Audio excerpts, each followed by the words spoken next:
Au cours de cette conférence de presse, il a été montré que la prévision saisonnière au Burundi pour le mois de septembre à décembre, une grande partie du pays est susceptible de connaître des précipitations à caractère déficitaire qui seront principalement entraînées par l'évolution des conditions du phénomène La Nina.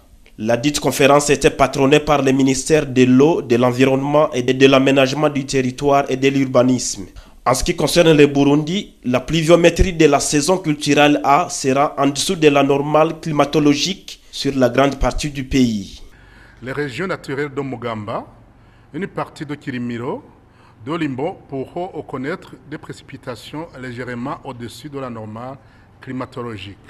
Le début effectif de la saison pluvieuse dans les régions de Mugamba, une partie de Limbo, est prévu au cours de la deuxième quinzaine du mois de septembre 2016.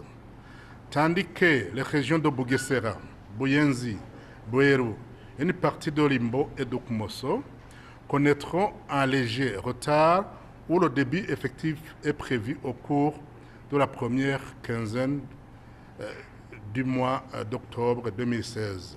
La fin de la saison culturelle se situe au cours de la première décade du mois de décembre dans les régions de Buyenzi, Bweru et une partie de Buyogoma. Tandis que les autres régions du Burundi, des pluies devraient se poursuivre jusqu'à la fin du mois de décembre 2016.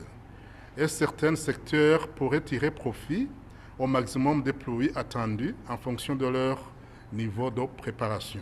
Aloïse Rurantige a poursuivi que suite au phénomène du changement climatique, les conditions climatiques saisonnières pourront avoir des impacts potentiels tant positifs que négatifs sur différents secteurs socio-économiques du pays. Entre autres, dans le secteur agricole et élevage, l'achèvement des marais et le manque de pâturage seront remarqués. Dans le secteur de santé publique, des maladies associées à la pénurie d'eau telles que le choléra. Et dans le secteur de l'environnement et ressources naturelles, il y aura la dégradation des terres et écosystèmes.